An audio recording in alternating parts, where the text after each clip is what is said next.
From a burnt-out drone in the corporate rat race to a dynasty's sole heir, I, Ethan Sterling, had woken up to the ultimate American dream. Enough money and free time to just stop. But my plans to coast hit a snag when my Ice Queen fiancée showed up with a contract to dissolve our engagement. On top of that, the wolves in my own family were circling, ready to pounce. All I wanted was a life of quiet luxury, but they were all forcing my hand. Fine. If I wanted to lie down in peace, I have to stand up and knock them all down first. My name is Ethan Sterling. In my past life, I was just another casualty of hustle culture, grinding away 80-hour weeks at a tech firm in San Francisco. My biggest dream was to win the lottery, buy a small house somewhere quiet, and let the world forget I existed. Turns out, I didn't get the dream. I just got the dying part.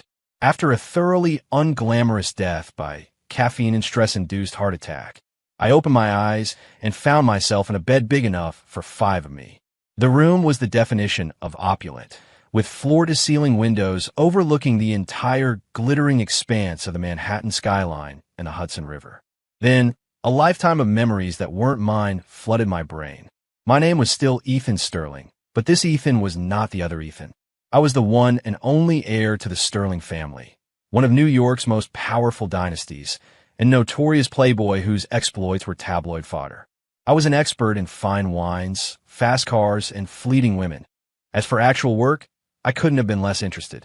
Once the memories settled, I sat up, feeling the vibrant energy in this young, healthy body. I couldn't help it. I laughed out loud. This was it.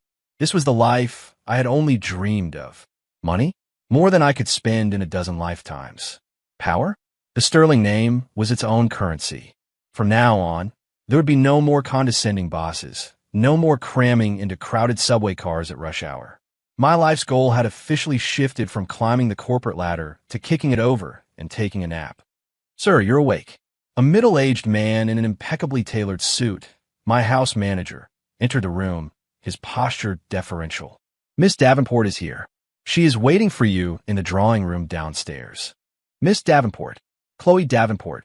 According to my new memories, she was my fiancée, a product of a strategic merger between our two family empires. A renowned ice queen and a titan of industry in her own right, she held nothing but contempt for me, her useless fiancé. Let her wait, I said with a yawn, shuffling into the en-suite bathroom. Rule number 1 of living the easy life. You operate on your own time. No one else's. I took my time, a full half hour, before slipping into a silk robe and slippers and making my way downstairs. In the drawing room, a woman in a stark white power suit sat, with a ramrod straight spine. Her hair was pulled back in a severe, elegant bun. Even from behind, she radiated an unapproachable chill. On the marble coffee table in front of her sat a cup of long cold espresso. She turned her head at the sound of my footsteps. Her face was flawless, with sharp, delicate features and porcelain skin. But her eyes, her beautiful, piercing eyes, were filled with an undisguised coldness and disgust. Ethan, what game are you playing now? Her voice was as frigid as her stare. I ignored her, walking past to the opposite sofa and sinking into it in the most comfortable position I could manage. Mr. Davison, I called out to the house manager. Could I get a Coke? Extra ice. Chloe's brow furrowed, a clear sign of her displeasure at my rudeness. I'm not here to fight with you, she said, pulling a file from her leather briefcase and sliding it onto the table. This is the agreement to terminate our engagement. Read it over. As compensation, the Davenport family will cede our interest in the downtown development project to Sterling Enterprises. I glanced at the file, not even bothering to pick it up. The downtown development project? My new memories told me that was a massive deal the Davenports had fought tooth and nail to secure, a project with colossal profits. She was willing to give that up just to get rid of me. She must really hate my guts. Not signing it, I said, taking a long sip of the Coke. Mr. Davison had just delivered and letting out a sigh of satisfaction. Coasting is great, but coasting requires a stable environment. The Sterling family was anything but stable right now. My grandfather was getting on in years, his health failing, and he was more or less retired. My uncles, Robert and David, were ambitious predators, both circling my position as heir. In their eyes, I was just a placeholder, a speed bump they could easily remove. The Davenports were our most critical business ally. This marriage was orchestrated by my grandfather himself to solidify the alliance and, more importantly, to give his good-for-nothing grandson a shield. If this engagement ended, my dear uncles would be popping champagne. They would immediately use it as leverage, marching to my grandfather to question my fitness as heir. If that happened, forget coasting. I'd be lucky if they didn't carve me up and sell me for parts. So no, the wedding is on. Chloe seemed stunned that I'd refused so bluntly. In her world, I should have been thrilled to be free of her controlling influence. Don't push your luck, Ethan. The disgust in her eyes deepened. You know as well as I do that there is nothing between us. This marriage is torture for both of us. A clean break is the best thing for everyone. Best for you, maybe not so great for me, I said lazily. You call this off, and my uncles will be celebrating. My position as the heir to this family? Suddenly not so secure. My bluntness seemed to throw her off balance. She stared at me, a flicker of confusion in her cold eyes. She had always seen me as a brainless party boy, but here I was showing a startlingly clear understanding of my precarious situation. That's your family's problem, not mine, she said, regaining her composure. All I know is that the man I marry will not be someone like you. What's wrong with a man like me? I smiled, sinking deeper into the sofa. I'm rich, I'm good-looking, and I have zero interest in your career. You could be a happy, carefree trophy wife. What's not to love? We are fundamentally incompatible, Chloe said, standing up to loom over me. Ethan, I'm giving you one last chance. Sign the papers, and we can part amicably. If you don't blame me for what happens next. There was a real threat in her eyes.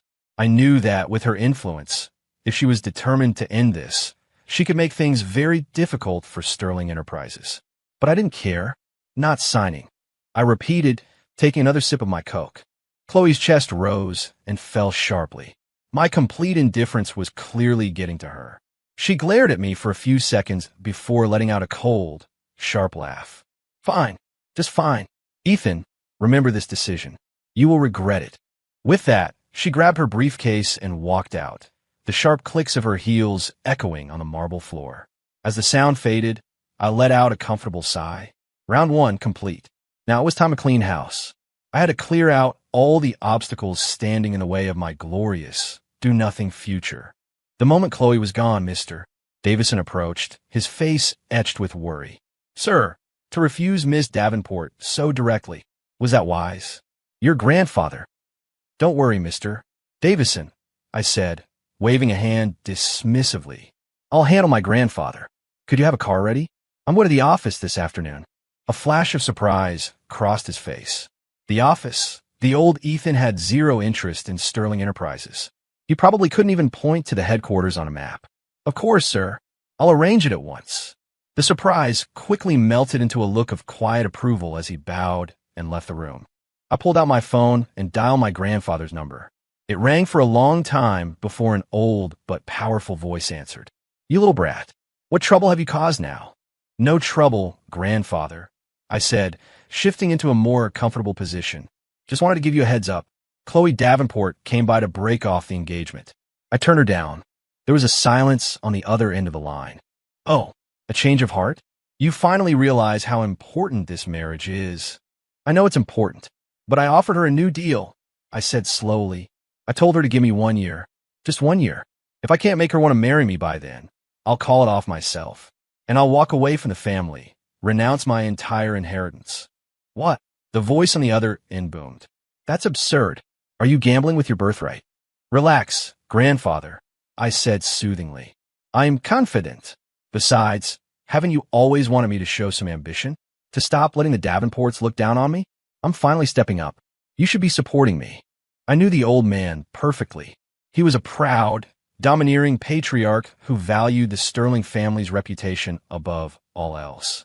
Chloe's disdain for me was a thorn in his side. My sudden proposal to prove myself would secretly please him, no matter how much he yelled. As expected, another long silence followed. Finally, he grunted, 1 year? Oomph. We'll see what kind of tricks you have up your sleeve. But let me tell you, Ethan, you made this promise. If you can't deliver, Don't expect me to recognize you as my grandson. You got it. Just watch me. Hanging up, the smile on my face widened. The one-year bet was a smokescreen. First, it would pacify Chloe and the Davenports, preventing them from raising the issue for a year and buying me precious time. Second, it was a message for my uncles. It would make them think I was just acting foolishly over a woman, causing them to lower their guard. The real battle wasn't for a woman's heart. It was for the company. That afternoon, I arrived at the Sterling Enterprises headquarters. My presence caused a minor stir. The receptionist's eyes went wide as she stammered a greeting. Employees shot me glances filled with curiosity, suspicion, and a hint of derision. In their eyes, I, the Crown Prince, was nothing but a joke. I ignored them all, following Mr. Davison to the private elevator that went straight to the top floor. The top floor housed the executive suites. Just as I stepped out, I ran headfirst into my uncle, Robert Sterling. Uncle Robert, the executive VP of Sterling Enterprises, was the biggest threat to my inheritance. When he saw me, a phony smile spread across his face. Well, look what the cat dragged in. Ethan, did the sun rise in the west today? His tone was thick with sarcasm. Uncle Robert, I said with a curt nod. I'm here for a meeting. A meeting. He looked at me as if I'd just told the funniest joke in the world. You? What kind of meeting? The board of directors? I don't think you qualify just yet. Not the board, I said, taking a file from Mr. Davison and handing it to him. It's the internal review for the Hudson Yards Spire project. I'm heading it up now.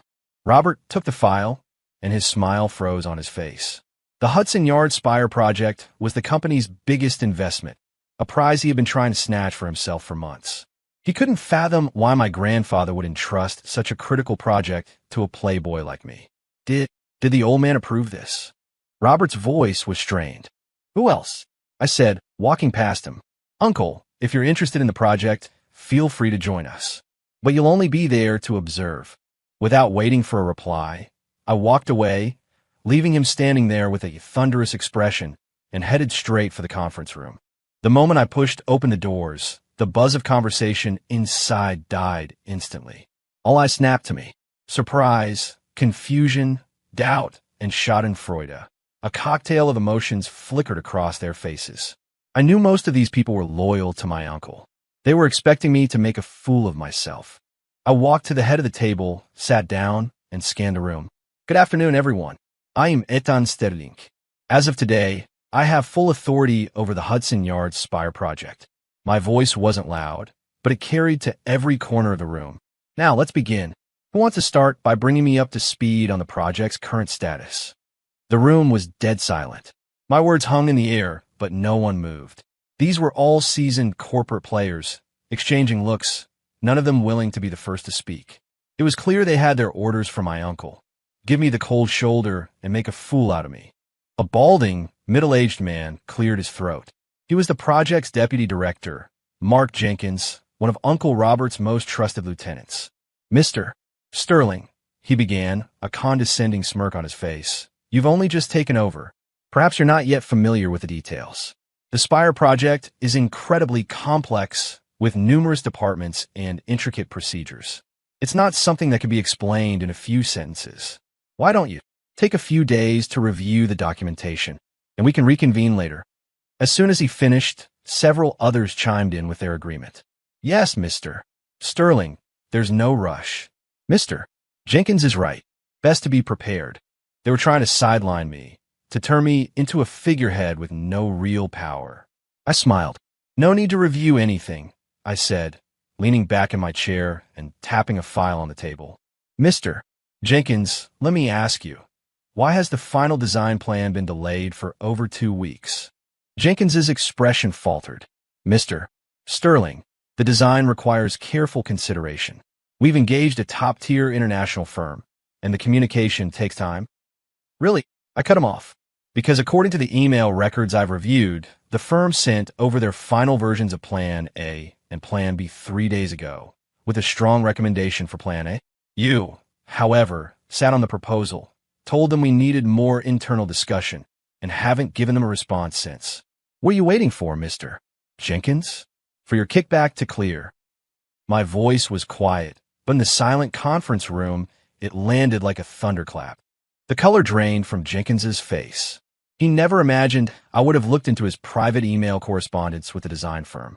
He certainly never imagined I'd use a word as ugly as kickback in a public meeting. You're slandering me.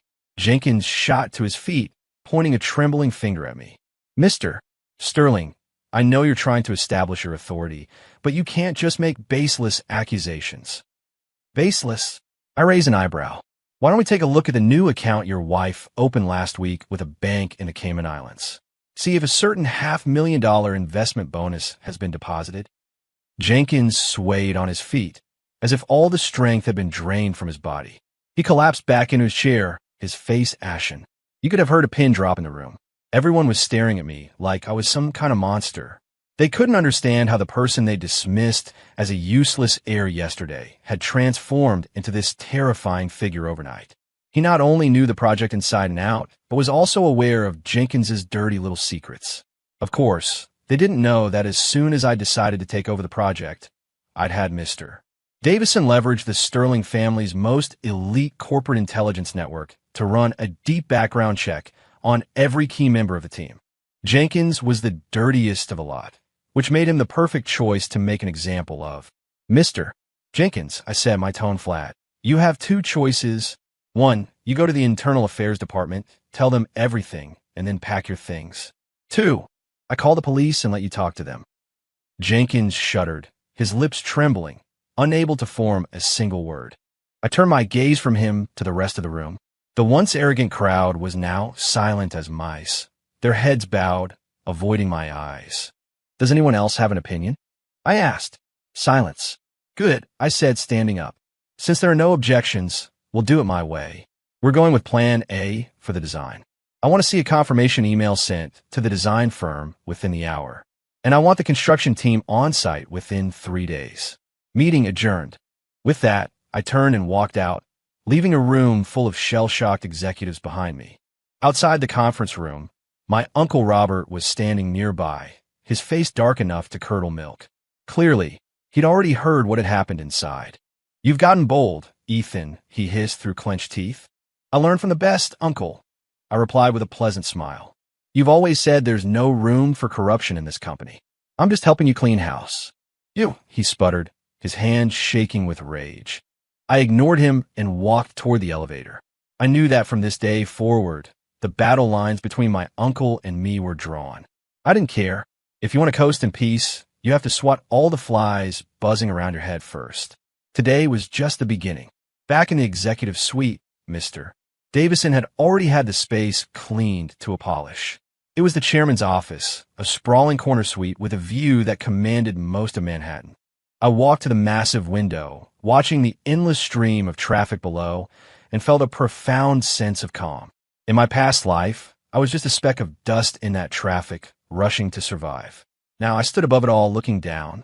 The feeling wasn't bad at all. Sir, a cool female voice sounded from behind me.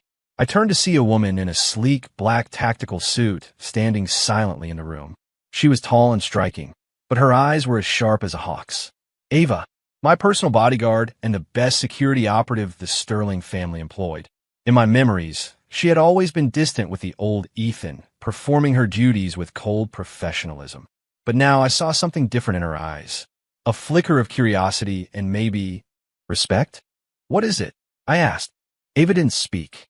Instead, she walked forward and produced a small, metal box from her jacket, presenting it to me with both hands. It wasn't locked. I opened it. Inside, nestled on a bed of velvet, was a single card made of black titanium. It had no numbers or logos, only a single, stylized, intricately woven from dark gold thread. This is, I began, confused. The Sterling Legacy card, Ava said, her voice low but clear. With this card, you can access all of the Sterling family's off-the-books resources worldwide. Intelligence networks, security assets, and certain accounts that are not on any public record. My mind reeled. Off-the-books resources? Hidden accounts? The old Ethan had no idea this card existed. My grandfather had never mentioned it. Did my grandfather send you? I asked. Ava shook her head. It was the chairman's standing order. The card was to be delivered to you the first time you acted on your own initiative, to protect the family's interests. I understood. Everything I did in that conference room had been reported back to him. He was pleased with my performance. This card was both a reward and a test. It meant I was finally being given access to the true core of the Sterling family's power. I see, I said, taking the card. I looked at Ava. And you? Is your loyalty to the family, or to me? Ava's gaze didn't waver. She met my eyes and said, her voice steady, "The old chairman saved my life. My loyalty is to the Sterling family. You are the future head of this family. Therefore, my loyalty is to you, and you alone." Her eyes were firm, without a trace of hesitation. In them, I saw absolute devotion. It was a strange feeling. In my past life, no one had ever trusted me so completely. Good, I nodded. From now on, you don't need to follow me everywhere. I have a job for you. Your orders, sir? I wanted to keep a close watch on my Uncle Robert and my other uncle, David. I want to know how many people they have on the inside, which outside parties they're connected to, every move they make. I want a full report, as soon as possible. Understood, Ava said, asking no questions. She turned and, as silently as she had appeared, vanished. I toyed with the black card in my hand. The metal was cold to the touch, but it gave me a sense of security I'd never felt before. With this card, I had the master key to the entire Sterling Empire. All the snakes hiding in the shadows would soon have nowhere to hide. My plan to coast was looking more secure by the minute. Just then, my personal cell phone rang. An unknown number. I answered, and a familiar, icy voice came through the line. "Ethan, it's me. Chloe. Something I can help you with." My tone was casual, as if she were a stranger. I could almost hear her bristle on the other end. She was probably used to the old Ethan's desperate, fawning attention. My sudden indifference was throwing her off. "I heard you went to the office today." Her voice was laced with a subtle, probing curiosity. News travels fast.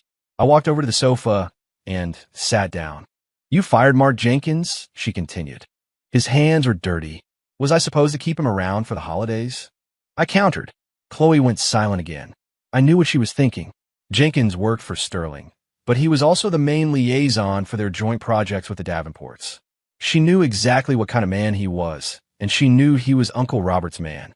For me to take him out on my first day, she was smart enough to understand the implications.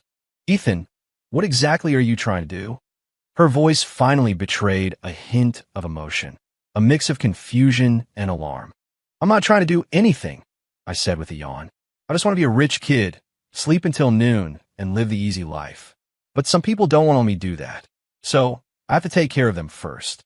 My words, half truth and half lie, sent another wave of silence over the line. She had probably never imagined hearing something so calculating from the Playboy heir. "That West Side project," I said, suddenly changing the subject. "The Davenports are having some trouble with that, aren't they?" The West Side project was one of her company's top priorities, but progress had stalled due to a stubborn holdout tenant refusing to vacate. It was an open secret in our circles. "That has nothing to do with you," Chloe said, her voice turning cold again. "The holdout's name is Slim Jimmy, a small-time crook with a record. He has someone backing him," I said slowly, reciting the intel Ava had just sent me. "The guy pulling his strings is a local fixer named Frankie Gallo. And Mr. Gallo receives a generous consulting fee every month from a shell corporation owned by my Uncle Robert." With every sentence I spoke, I could hear her breathing grow more ragged. By the time I finished, there was nothing but dead silence on the line. Chloe was an incredibly sharp woman. She immediately understood the whole picture. It was Uncle Robert pulling strings from behind the scenes, deliberately sabotaging her project to drive a wedge between us and further his own agenda. How could you know all this?" Her voice was trembling slightly. "I have my sources," I said, offering no further explanation.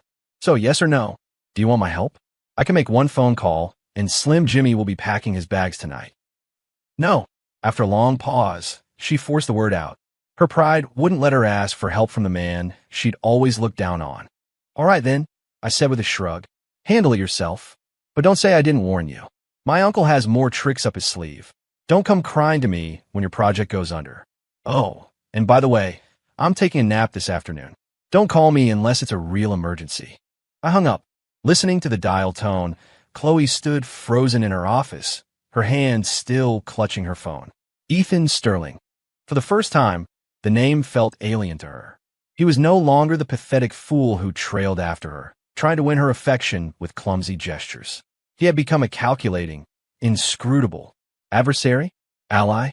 She couldn't figure him out, but she knew he was right. Robert Sterling's interference was just the beginning. She took a deep breath and dialed her assistant. Give me a meeting with Frankie Gallo. Tell him I'm buying him dinner. She would handle this herself. She, Chloe Davenport, didn't need anyone's help. The next few days were blissfully quiet. I dropped by the office in the mornings, sign a few documents, get Ava's daily report, and then dump the rest of the work on my underlings. Afternoons were reserved for naps, and evenings were spent at New York's most exclusive clubs, enjoying fine whiskey, live jazz, and a good life. Of course, I made sure to keep up my playboy persona.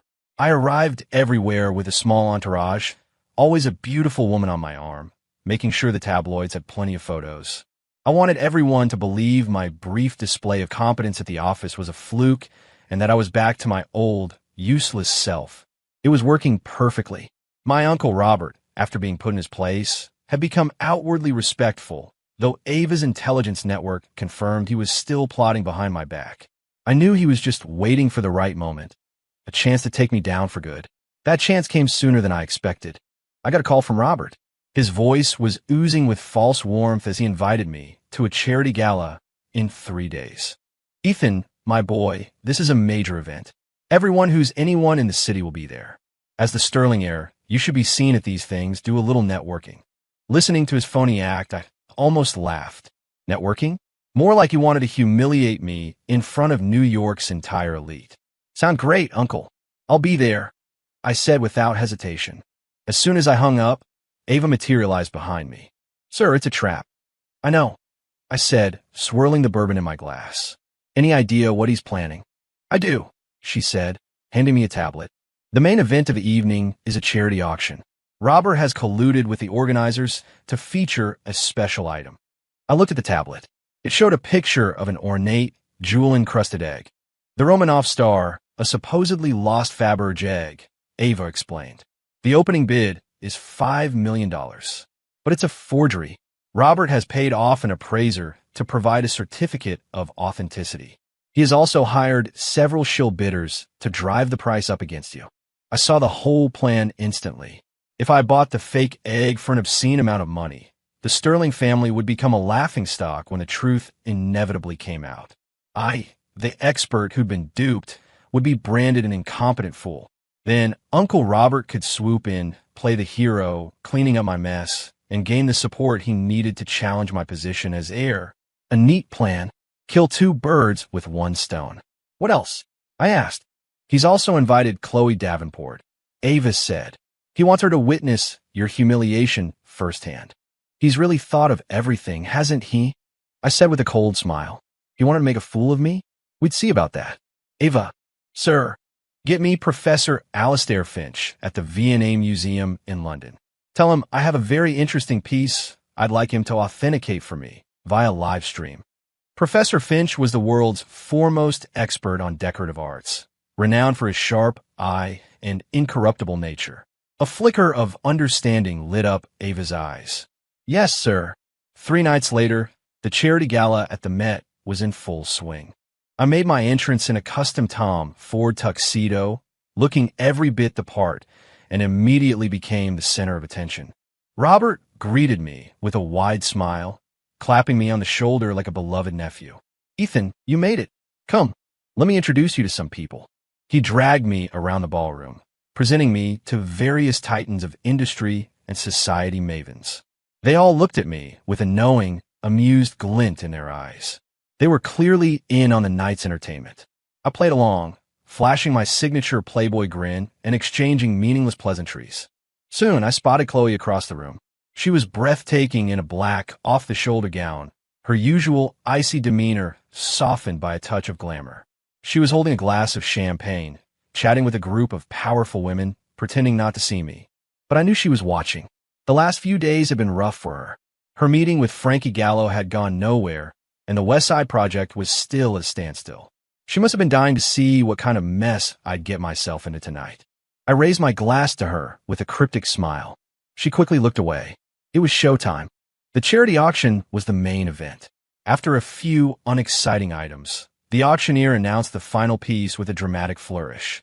Ladies and gentlemen, our final item of the evening is a true treasure. The legendary Romanov star, a lost Faberge imperial egg, authenticated by the renowned expert, Dr. Miles. This is a priceless piece of history. The bidding will start at $5 million. A picture of the forged authentication certificate, complete with Dr. Miles's signature, appeared on the large screens. A gasp went through the crowd. Uncle Robert shot me a look that said, "This is your moment, kid." I smiled and lazily raised my bidding paddle. $6 million. $6 million. For Mr. Ethan Sterling, the auctioneer boomed. All eyes were on me, filled with gleeful anticipation.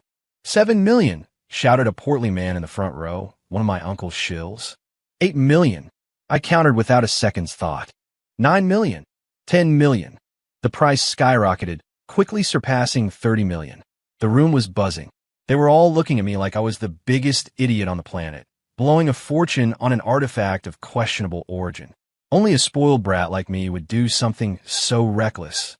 Chloe stood in the distance, her brow furrowed. She didn't know anything about antiques, but she could tell something was wrong. She looked at me with a mixture of worry and confusion. Uncle Robert, on the other hand, was beaming. He was sure I had fallen right into his trap. The bidding finally stopped at $50 million, with me as the highest bidder. $50 million. Going once. Going twice, the auctioneer shouted, his voice filled with manufactured excitement. Just as he was about to bring the gavel down, I spoke up. Hold on. The room fell silent. All eyes were on me again. I stood up and walked calmly to the stage, taking the microphone from the startled auctioneer. $50 million for a Faberge egg. A bargain, really, I said into the mic, a playful smile on my face. But before I wire the money, I'd like to be absolutely sure it's the real deal.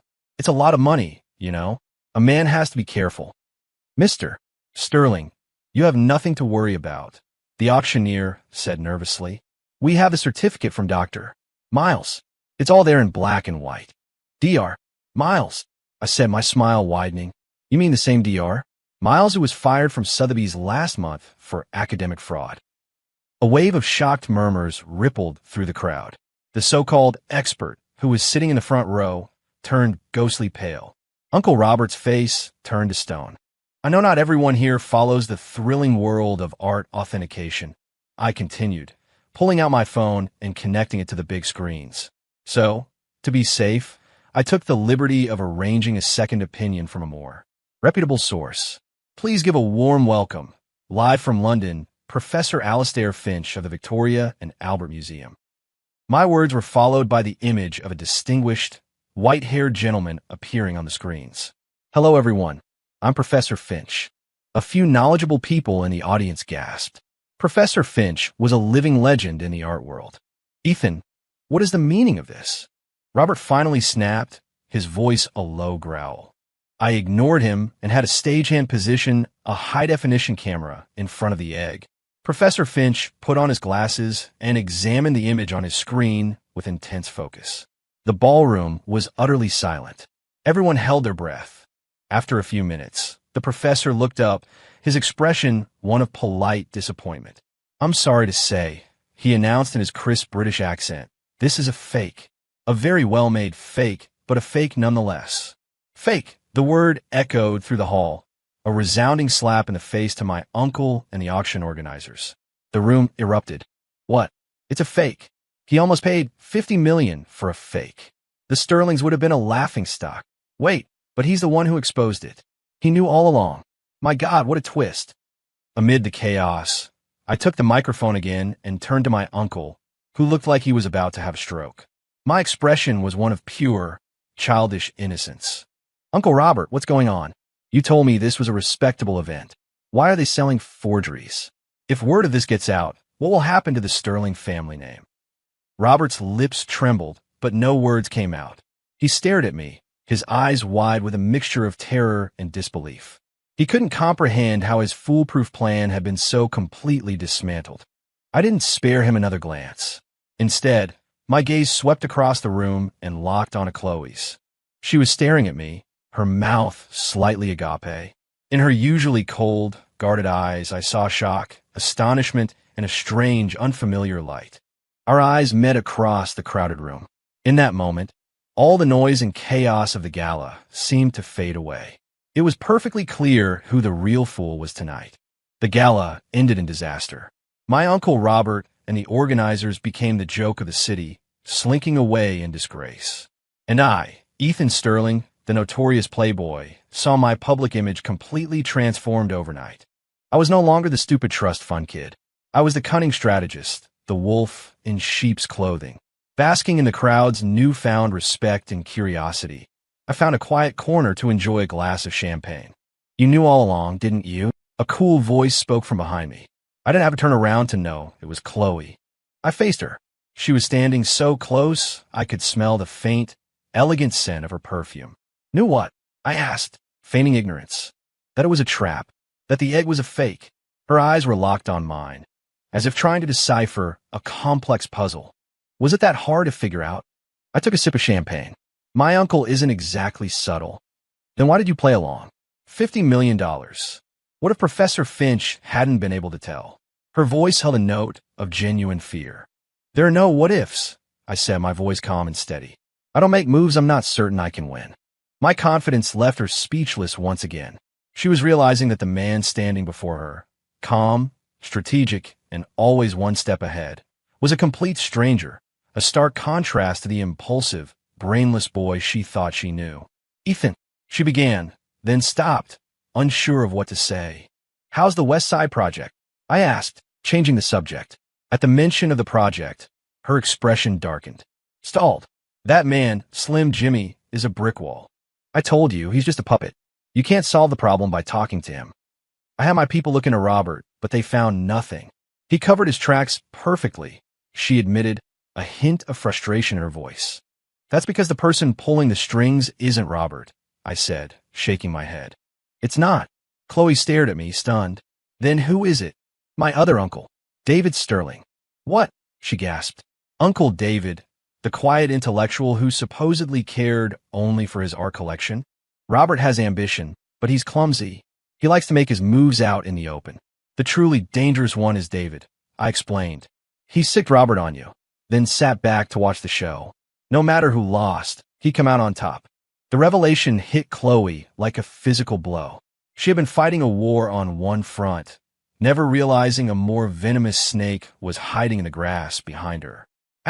How do you know all of this? She asked, her gaze a complex mix of awe and suspicion.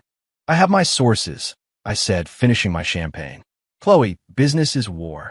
You're still a little too naive for this game. Normally, such a condescending remark would have sent her into a rage. But this time, she couldn't say a word. Because I was right. Seeing the shock and frustration on her beautiful face, I found the situation amusing. I reached out and gently wiped a tiny smudge of lipstick from the corner of her mouth. Don't look so serious. It doesn't suit you. The touch was sudden and intimate.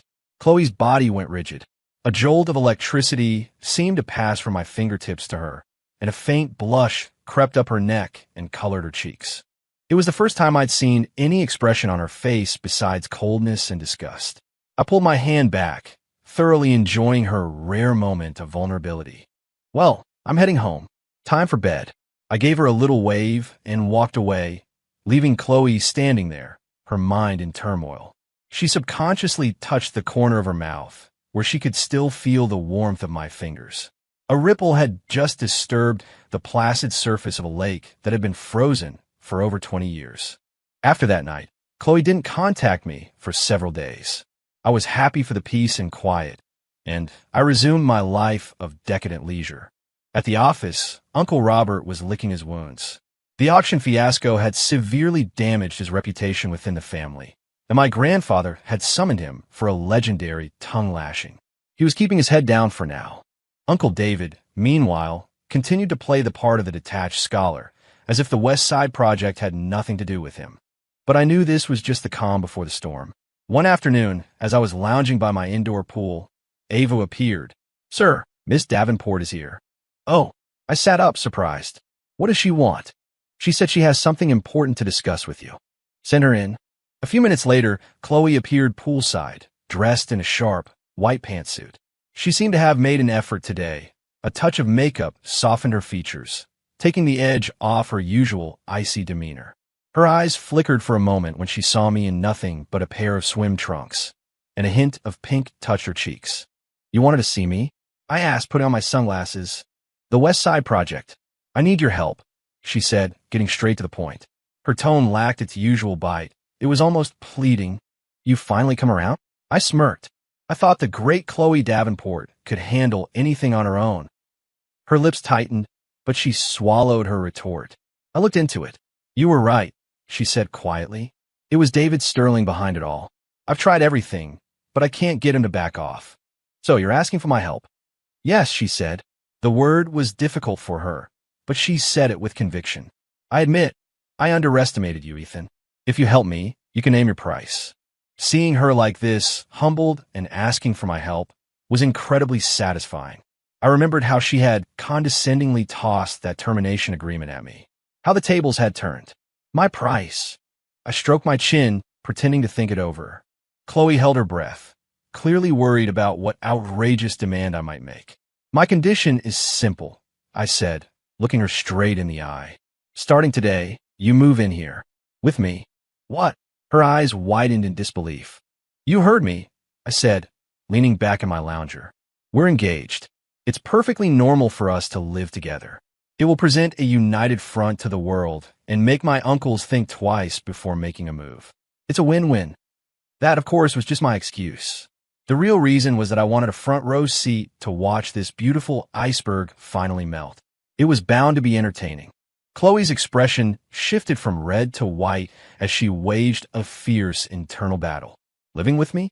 The thought would have been absurd to her just a few weeks ago. But the West Side Project was critical. If it failed, it could trigger a financial crisis for her entire company.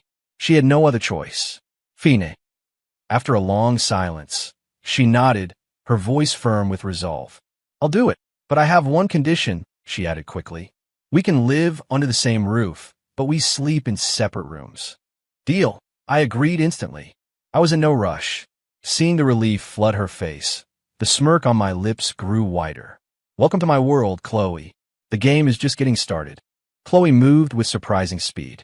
The very next day, her luggage arrived at my penthouse. I had the large guest suite next to the master bedroom redecorated in her preferred minimalist style. Her presence brought a touch of life to the vast, empty space. News of our cohabitation spread through New York's elite circles like wildfire. Everyone was floored. No one could understand how Chloe Davenport, who had once loathed me, could have made such a dramatic reversal. The most shocked, of course, were my two uncles. Robert reportedly smashed a priceless collection of antique china in a fit of rage. David, upon hearing the news, simply smiled and said to his aide, "It seems my nephew is more capable than I thought." The game is getting more interesting. I didn't immediately solve Chloe's problem. Instead, I made her take a break. We had quiet dinners, watched old movies, went riding in my family stables in the Hamptons. I acted like I had not a care in the world. Chloe was frantic with worry, but she trusted me enough to play along with my frivolous activities. And in doing so, the dynamic between us began to shift. She discovered that I wasn't the uncultured brute she'd imagined. I knew about horses, wine, and art. I could even spot a minor accounting error in her company's quarterly report with a single glance. And I, in turn, saw glimpses of the softness beneath her icy exterior. I saw the way she'd quietly bring me a mug of hot milk when I was working late, and the way her lips would twitch into a smile when I told a stupid joke from my past life. This quiet domesticity, for a man who just wanted to be left alone, started to feel something like home. But I knew the peace wouldn't last. The snake hiding in the shadows was about to strike. A week later, disaster hit the West Side Project. Slim Jimmy, the holdout tenant, threw himself in front of a bulldozer during a forced eviction attempt, staging a dramatic accident. The scene was captured by reporters who just happened to be there, and the story exploded online, spun to make Chloe's company look like a predatory corporate villain. The internet erupted in outrage. Corporate greed and justice for the little guy trended on Twitter. Davenport Industries was vilified, and their stock price plummeted. Chloe's office was in chaos. She sat at her desk, staring at the torrent of hateful comments online, trembling with rage. "Ethan, you said you had a plan? What do we do now?" she yelled into the phone, her voice cracking. It was the first time I'd ever heard her sound so helpless. "Don't worry," I said, my voice calm. "The fish has taken the bait." "What does that mean?" "Don't do anything. Don't issue a statement. Let the story fester," I instructed, "and have Ava do something for me." I hung up and looked out the window. "Uncle David, your performance is over. Now it's my turn." The media firestorm raged for 2 days. Davenport Industries stock hit an all-time low. The board was in an uproar, with some members calling for Chloe's resignation. Just when Chloe felt she couldn't hold on any longer, a new story broke online. It was a bombshell. A high-definition video went viral. It showed Slim Jimmy and the fixer, Frankie Gallo, drinking in a private room at a club. Jimmy was drunkenly bragging about how he had faked the accident and worked with the media to frame Davenport Industries. Gallo was clapping him on the back, promising him a huge payout. But the most damning part came at the end of the video. The door opened, and an unexpected figure walked in. David Sterling, my quiet, intellectual uncle. He smiled, handing Gallo a briefcase full of cash. "Good work, Frankie," he said. "There's more where that came from when this is all over." The video ended, but the damage was done. The internet exploded. The same people who had been crucifying Chloe a moment before turned their fury on David Sterling. Holy crap, what a twist. It was a setup. That David Sterling is pure evil, to use such a disgusting tactic against his own family. Slim, Jimmy is scum. You should be in jail. The narrative flipped completely. Davenport Industries went from villain to victim overnight, earning a massive wave of public sympathy.